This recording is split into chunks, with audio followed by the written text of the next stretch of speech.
Hola hermanos, el día de hoy 11 de noviembre del 2024, todos los 11 de noviembre de todos los años celebramos la memoria obligatoria del primer santo no mártir de la historia. Normalmente en la historia de la iglesia en los primeros siglos automáticamente se consideraba como santo al que moría martirizado, pero en este caso él no murió mártir, fue un obispo con una trayectoria extraordinaria, pero que no fue martirizado, insisto, y por lo tanto es el primero de los que han sido declarados santos o que se le consideró santo sin que hubiese sido mártir. Además, comienza la era en la que son los obispos en general los que van a ser declarados santos. Eso es una cosa un poco particular. Queda muy bien con la primera lectura del día de hoy. Bueno, vamos. San Martín de Tours, nacido en Panonia. Panonia es Hungría hoy en día, alrededor del año 316, y era hijo de padres paganos. O sea, él no fue educado en la fe, solo que llegada, se supone que debe haber tenido más o menos como unos 12 años, pues resulta que pues se hizo catecúmeno, contrario a lo que le pedía su papá, contrario a lo que él quería, lo que el papá quería, de hecho, porque el papá era militar, era oficial del ejército, y entonces él decidió, pues, ¿cómo se llama? También ingresar a la vida militar y pues hizo de militar, ¿no? Solo que ahí vienen sus dudas, o sea, realmente es este el lugar donde Dios me quiere, es esto lo que Dios espera para mí, y al final pues termina renunciando al ejército y se va como ermitaño hacia Francia, porque ahí estaba en ese momento él, como les diría, asignado como militar, y entonces allí en Ligugue, entonces funda el primer monasterio de ermitaños en Occidente, bueno, al menos en Francia, no en Occidente, al menos en Francia. Entonces vivió ahí bajo ¿cómo se llama? La ayuda, la guía, la dirección de San Hilario de Poitiers. Y entonces de ahí nacerá, pues estando como monje, como abad, diríamos hoy en día, pero esos términos en ese momento, vamos, son un poco simpáticos, ¿no? ¿Cómo se llama? Pues entonces, ya caí otra vez en la muletilla de decir cómo se llama, pues él es elegido obispo de Tours. Tours en ese momento es, llamémosle, la sede más importante del mundo francés, de la Galia, ¿no? De la Galia, bueno, de Francia. Y Francia será más adelante, ¿no? Ya con el reino de los merovingios y demás. Pero entonces él vive esa época y fíjense, es interesante porque no quiso irse a vivir lejos, él seguía viviendo en su celda, viviendo ahí, pero sirviendo a los demás y defendiendo la fe, porque le toca una época terrible en la que se vive pues momentos complejos contra los arrianos y contra, bueno, igual. Luego, San Sulpicio Severo, que va a ser como su biógrafo, que lo conoció, ¿ya? Entonces él cuenta la vida de San Martín prácticamente años después de su muerte y entonces por lo tanto es muy, muy fiel, ¿no? Tiene que haber sido nombrado obispo alrededor del año 371. Esa ciudad de Tours se llamaba originalmente Caesarodunum, así se llamaba, la casa de César, la casa del César. Bueno, y ya les digo, luchó muchísimo contra las herejías, se movió en varios lugares y él pues educaba a los fieles, educaba a los sacerdotes, se ocupó muchísimo, muchísimo del cuidado, sobre todo de la doctrina. Y además hay otro detalle que es muy interesante, que se dice que él, ¿cómo se llama? Pues atacaba o fue gran luchador en contra del demonio.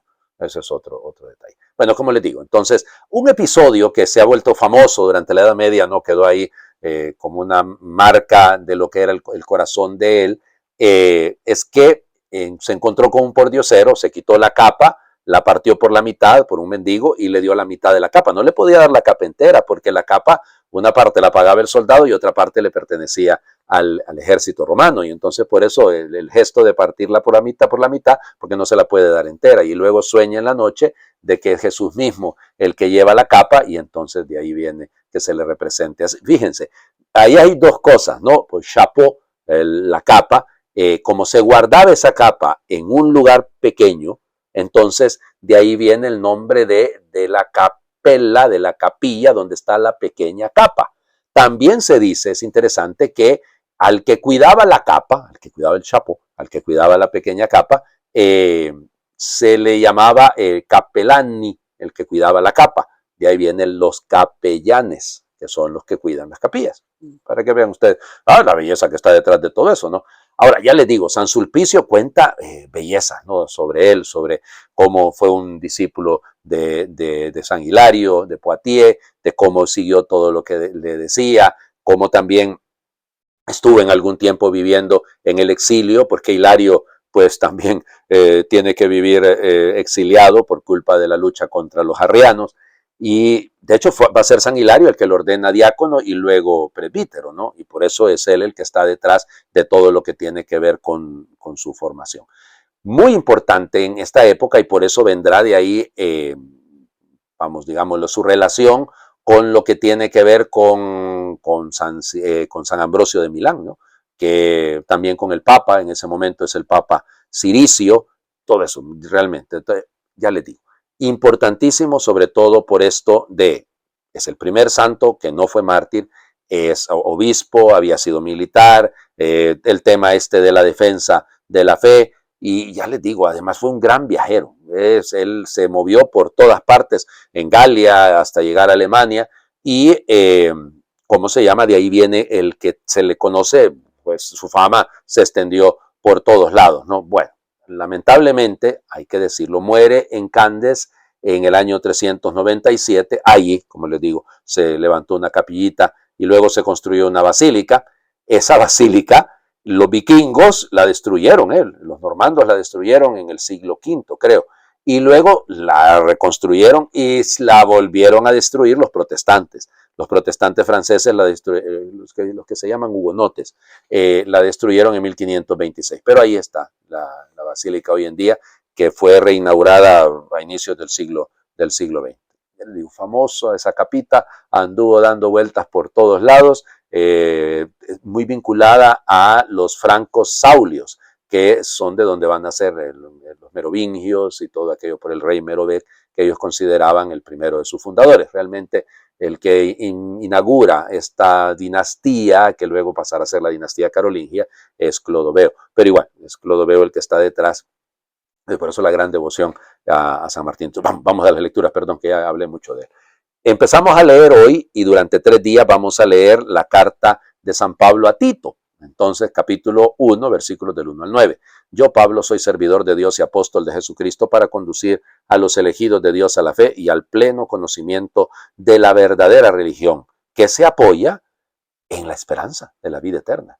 Dios, que no miente, había prometido esta vida desde tiempos remotos, y al llegar el momento oportuno ha cumplido su palabra por medio de la predicación que se me encomendó por mandato de Dios nuestro Salvador. Querido Tito, mi verdadero hijo en la fe que compartimos, te deseo la gracia y la paz de parte de Dios Padre y de Cristo Jesús nuestro Salvador. El motivo de haberte dejado en Creta fue para que acabaras de organizar lo que faltaba y establecieras presbíteros en cada ciudad como te lo ordené. Han de ser irreprochables, casados una sola vez, y sus hijos han de ser creyentes y no acusados de mala conducta o de rebeldía.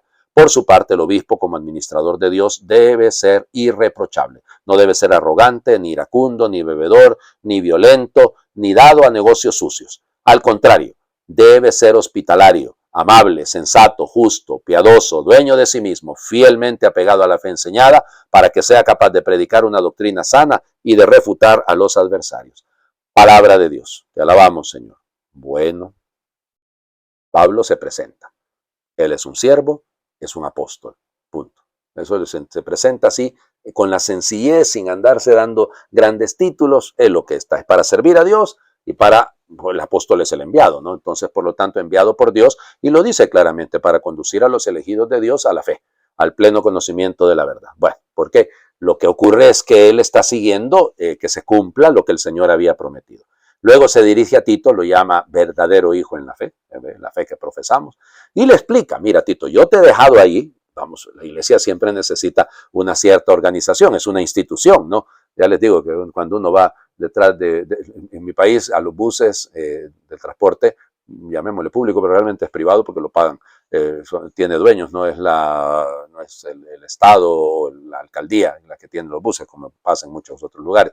Entonces ellos le ponen lo que quieren a los buses, ¿verdad? Y los pintarrajean a veces mucho, y entonces a mí me llama la atención que a veces me he topado con que Cristo es salvación, no religión. qué maravilla, ¿no? Entonces, pues fíjense que no se puede llegar al conocimiento de que Cristo es Salvador sin la religión. O sea, la estructura y la organización en la iglesia son necesarias. Y hay gente que es buenísima para eso, ¿no? Yo no tengo esa creatividad, lo admito, pero conozco hermanos míos, sacerdotes, laicos extraordinarios, oigan, que son buenos organizadores y saben cómo montar las cosas y colocar a las personas idóneas en los puestos y en los lugares y todo. Fantástico. Eso es una cosa fantástica. ¿Para qué? ¿No? Yo ya les digo, lo admiro.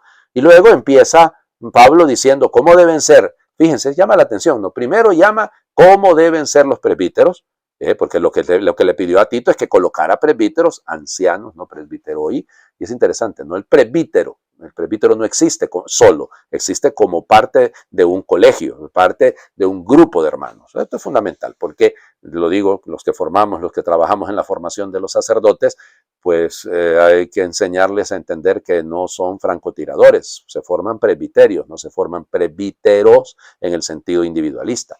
Y entonces, claro, por eso sigue Pablo y le da los consejos, que sea irreprochable, que esté casado una sola vez y que sus hijos deban ser creyentes para que no den mal ejemplo. Interesante, ¿no? Ahora, todo lo que dice después Pablo con respecto al obispo, es administrador, episcopus es el administrador, el que vela por todos, ¿no? Debe ser irreprochable. La insistencia en esto, ¿no? En la irreprochabilidad. No arrogante, no iracundo, no bebedor, no violento, no dado a negocios sucios. La pregunta es, ¿será que ya en tiempos de Pablo pasaba eso? Perdónenme, pero en 21 siglos de historia de la iglesia, y lamentablemente, ¿no? Hay algunos obispos que andan, como dice un amigo mío, con el dedito así, ¿ya? Paradito, sencillamente. O lo peor aún, ¿verdad? Todavía en estos tiempos les encantan las capas largas, ¿no? Les encantan estos que les gusta ¿cómo se llama? El vetus sordo. Entonces les gusta esos que los sostengan con guantecitos y todo. Y luego se consideran la divina garza, ¿no? Cuidado, iracundos, madre del Señor Jesucristo. Qué feo es, ¿no? Un pastor, un sacerdote, un obispo que se deja ir por la ira, que estalla y que dice cosas y no se bebedor. Sí, yo lamentablemente he conocido a algunos, ya, no obispos necesariamente, pero sí alguna vez algún hermano sacerdote que se le va la mano bebiendo, violentos, dado a negocios sucios. Uy, eso me hace pensar. Sí, los hemos tenido en la iglesia. Los hemos tenido en la iglesia, personas que se han dedicado a hacer el mal, se han vinculado con personas, con criminales, con delincuentes. Que ustedes van a decir, uy, padre, está admitiendo. Sí, sí, porque si es la iglesia de Cristo, si es la iglesia que la dejó en manos de nosotros, de Pablo, de Tito, suya y mía. Es decir, la iglesia no es perfecta. Ah, y entonces, ¿por qué? Ay, padre, está bueno que lo admita, está bueno que lo señale. Sí, sí, sí, pero para decir que hace más ruido un árbol que cae que un bosque que crece. Y sí, ha habido algún iracundo, ha habido algún violento, algún bebedor, ha habido en la iglesia también personas que se han metido en negocios bastante dudosos, sí, pero la inmensa mayoría no. La inmensa mayoría cumple con esto que pide Pablo. Hospitalario, amable, sensato, justo, piadoso, dueño de sí mismo, apegado a la fe enseñada y que es capaz de enseñar una doctrina que es la correcta. Esa es la mayoría, díganme si no. Claro que todos los sacerdotes y todos los obispos tenemos defectos. Los tenemos, claro que sí. No nos eligió el Señor porque fuésemos perfectos. Esa iglesia ideal no existe. Y cuando le dicen, ay, es que a la iglesia solo va un atajo de hipócritas. Pues sí, no se preocupe, que aquí hay chance para que se venga usted también. Es decir, si en la iglesia no estamos los perfectos. Pero esto es lo que tenemos que aspirar a hacer. La amabilidad, la hospitalidad, la sensatez, la justicia, la piedad, el dominio de sí mismo. Oh, cuánto cuesta, ¿eh? ¿Y cuánto daño hacemos cuando no existe esto? Vamos al Evangelio porque me he hablado demasiado. Lucas, capítulo 17, versículos del 1 al 6. En aquel tiempo Jesús dijo a sus discípulos, no es posible evitar que existan ocasiones de pecado, pero hay de aquel que las provoca. Más le valdría ser arrojado al mar con una piedra de molino sujeta al cuello, que ser ocasión de pecado para la gente sencilla. Tengan pues cuidado. Si tu hermano te ofende, trata de corregirlo y si se arrepiente, perdónalo. Y si te ofende 7 veces al día y 7 veces viene a ti para decirte que se arrepiente, perdónalo. Los apóstoles dijeron, entonces al Señor aumentanos la fe.